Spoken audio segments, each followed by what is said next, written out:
Ok, alors. Ok, donc on va, monsieur Samassi, il dit comme ça, est-ce que par moment, vous vous connectez, parlez sur YouTube pour voir les vidéos comme les autres font, parce que actuellement, c'est votre vidéo qui va passer, sinon vos vidéos vont passer sur YouTube et c'est tout le monde entier qui va regarder. Est-ce que vous faites autant pour prendre certaines informations, pour votre plaisir? C'est plusieurs fois. D'accord, d'accord. La première fois, c'était pour comment TPC, Un lapin.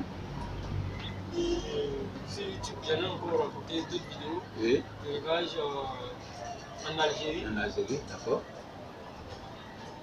L'élevage en France, l'agriculture en France. Oui. Il y a eu pas mal de vidéos sur YouTube. Ça m'a informé, il y en a beaucoup. D'accord. Voilà. Et que voilà, aujourd'hui, vos vidéos vont partir sur YouTube. Et certaines personnes aussi, vous êtes en train de former les nouveaux. Ce que vous donnez comme information, ils vont utiliser ces informations-là pour pouvoir s'installer. Un peu. Donc, ce qui veut dire que vous menez déjà une bonne politique, c'est-à-dire vous mettez votre ferme à la disposition des nouveaux culteurs, vos informations à la disposition des nouveaux culteurs, et ceux-là vont bénéficier de vos expériences. Donc, merci beaucoup, M. Samassi. Concernant comment on parle des injections, quelle injection vous pratiquez? Parce qu'il y en a qui font sous-cutanées, il y en a qui font musculaire, il y en a qui font intraveineuse. Quelle est la pratique? Pour le thé, pratiquement, j'emploie les injections sous-cutanées et puis musculaires. Comment est-ce que vous procédez? Les injections sous-cutanées, ça c'est avec oxytocine, à la mise bas.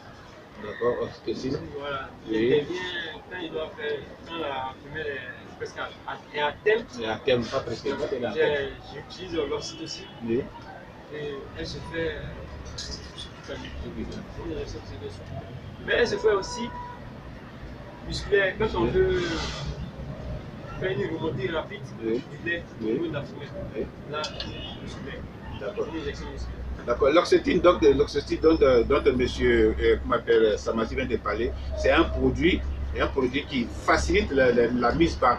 Quand une femelle atteint ses 30 jours, elle fait 31 jours, et puisque là elle a fait les poils, le nid, tout, elle ne met pas bas, ça met du temps pour donner une dose de insecticide.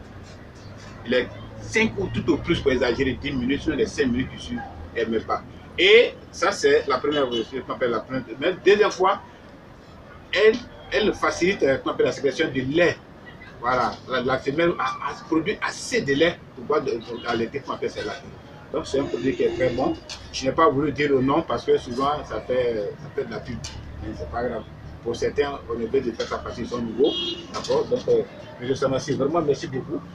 Dites-moi, M. Samassi, est-ce que dans le quartier, il y a encore d'autres culteurs à côté, des amis avec qui vous Il y a un qui est pas loin de chez moi ici. Mais en fait, il n'a pas une fille comme aussi tu peux atteindre quand même le mien. Mais ce qu'il y a des petits culteurs.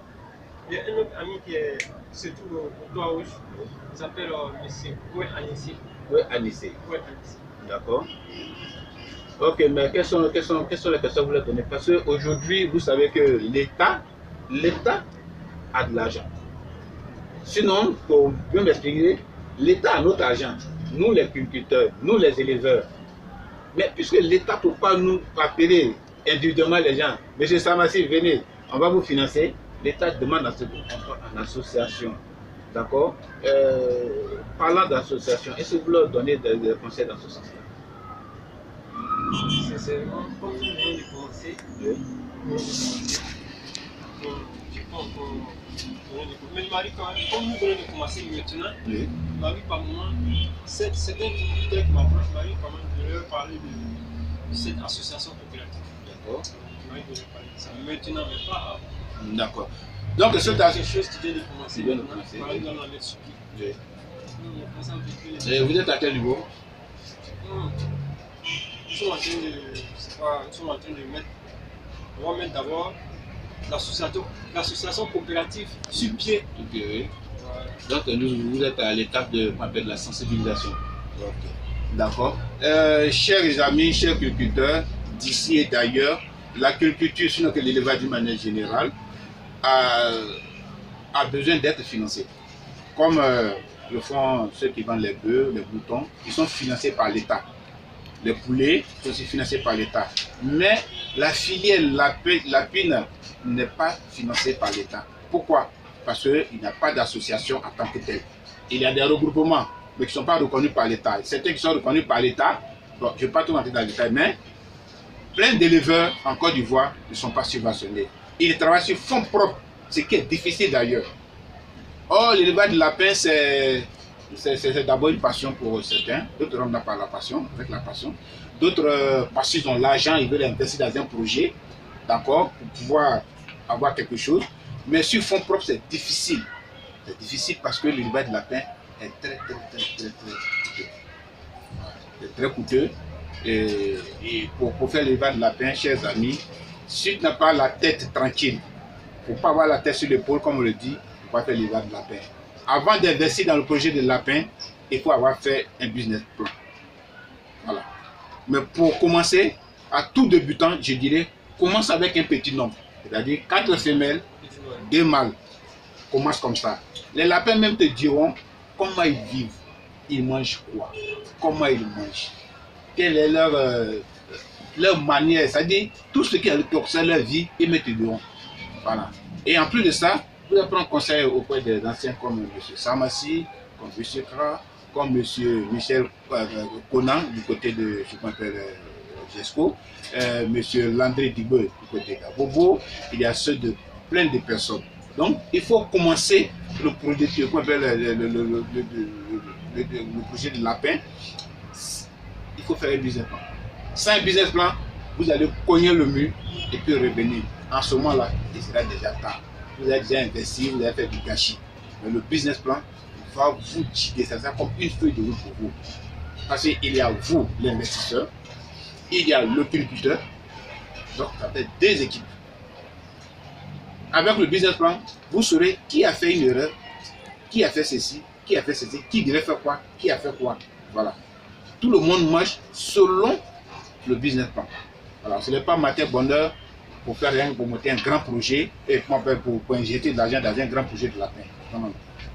Vous êtes un cultivateur, vous commencez avec un petit nombre de lapins, c'est-à-dire 4 femelles, 2 mâles. Mais pour un grand projet, pour ceux qui ont 100 femelles, c'est-à-dire semi-industriel et industriel, il vous faut un business plan. Ne montez pas un projet sans un business plan. C'est difficile. Ce petit noyau, on peut commencer le business plan. Voilà. Oui. Commencer un tout petit peu, un petit noyau. Tout à fait. Comme l'a dit M. Dakouri, les lapins vont vous dire comment est-ce qu'ils vivent. Avec un petit noyau, il n'y a pas de souci. Mais au fur et à mesure, vous allez augmenter vos femelles, au fur et à mesure, jusqu'à atteindre le niveau des femelles que vous-même vous voulez atteindre. M. Dakouri, je vous dis que, bon, peut-être que moi, ce qui m'embête actuellement, c'est un souci de comment on appelle, d'espace. Parce que moi, mon thème, c'est tout en hauteur. Super, monsieur, nous sommes sur une dalle, hein, sur une dalle. Voilà, il a exploité une partie de la dalle. Pas toute la dalle, mais une partie de la dalle. Voilà. Donc, c'est ce que il a expliqué. Quand je sais ce qu'il y a ici, quand il y a du vent, c'est vrai que ce qu'il y a à faire pour moi, déjà, je le fais et puis je descends. Mais c'est que quand je descends, je ne suis pas tranquille. Parce qu'il y a en hauteur, il y a le vent peut emporter tout ce qui est chose. Mais un éleveur en général doit être très patient et courageux. Ça, si tu n'as pas ça là, cette qualité-là, vous ne pouvez pas commencer. Ouais, c'est pas. Si tu n'as pas ça, vous ne pouvez pas commencer. Patient. Parce que quand tu vas investir là, tu ne vas pas l'obtenir automatiquement. Non. Au fur et à mesure, tu vas voir les résultats que ça va. D'accord. Monsieur Samassi, nous venons de rentrer dans la nouvelle année. En décembre, je pense que vous avez fait une vente. Quels sont bon, je ne vous demande pas, c'est pas moi de vous demander de faire vos points.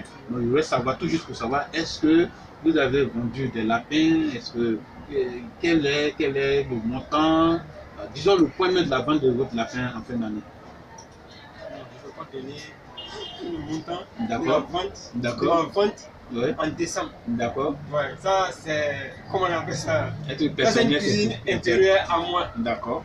Mais je vous dis que même le mauvais éleveur arrive à vendre en décembre. En décembre. Même le mauvais éleveur arrive à vendre en décembre. D'accord. Sur les réseaux sociaux, sur Facebook, sur WhatsApp, sur les forums que nous tous nous avons intégrés, certains que je gère, d'aucuns disent qu'il y a un problème de commercialisation, d'aucuns disent c'est le problème de la production, d'aucuns disent c'est pour le problème. Quel est le problème au juste? C'est la reproduction. Le problème, c'est la reproduction. Si tu arrives à reproduire, tu vas avoir de l'acheteur. L'acheteur ne veut pas de rupture de lapin. Il veut que tu sois constant dans sa demande. Il veut que ce soit une demande constante. Dès l'instant que lui te demande la chair de lapin, que tu sois en mesure de lui en donner. D'accord. Voilà, M. Samassi vient de donner un point, vient de toucher un point très essentiel. C'est-à-dire les éleveurs, les acheteurs, les gros grossistes, ils n'aiment pas la rupture. Donc, ce n'est pas un problème de vente. Il y a plus de commercialisation, mais il y a plutôt un problème de production. Parce que, je m'explique. L'acheteur te demande par exemple 20 kg, 100 kg, 50, 500 kg de lapin la semaine. Équivalent de moins d'être disons 200-300 lapins. Est-ce que tu as mesure de produire les 200 lapins par semaine? Sinon, il ne peut pas composer avec toi parce que tu n'es pas en mesure de lui fournir ce qu'il demande. D'accord? Or, si vous êtes en mesure de lui fournir ces 500 kg la semaine ou 500 kg le mois, il va tout composer avec vous. Voilà, parce qu'il ne veut pas décevoir ses clients. D'habitude, les gars viennent, ils ont lapin, du coup, ils t'appellent, bon, viens me livrer les lapins. Non, il n'y en a plus, c'est fini. Donc, le souci, c'est plutôt la production et non la commercialisation. Voilà. Il y a encore des points que vous pouvez toucher, monsieur Samassi. Parce qu'aujourd'hui, vous êtes à l'honneur. Hein. La reproduction aussi est due à la qualité de l'aliment. Tout à fait. Oui. Parce que les aliments locaux que nous utilisons ici, que ce soit ivoirien, que ce soit facile, par moment, il y a des manques d'intrants dans l'alimentation que ceux-là nous fournissent.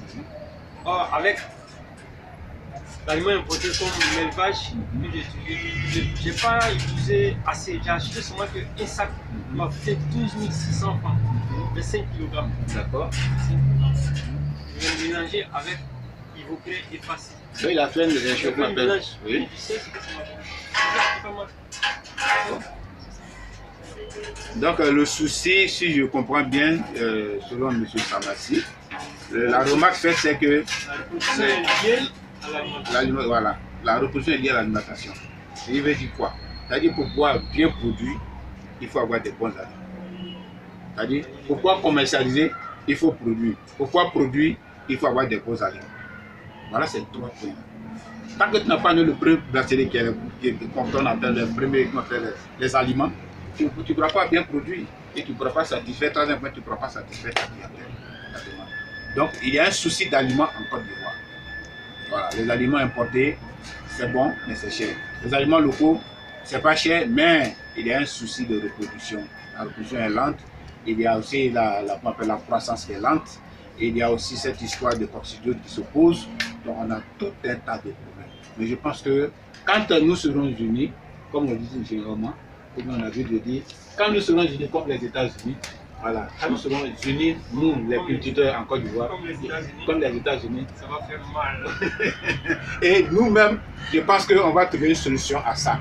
Parce que déjà au Bénin, j'ai échangé avec certaines personnes au Bénin, au Cameroun et au Togo.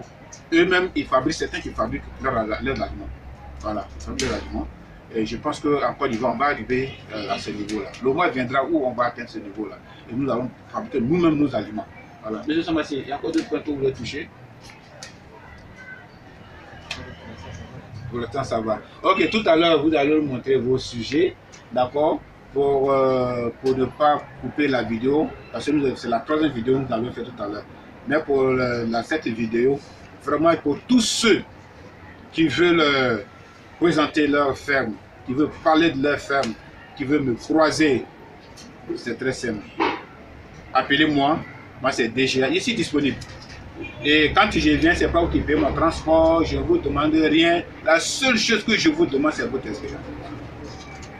Je demande l'expérience à partager.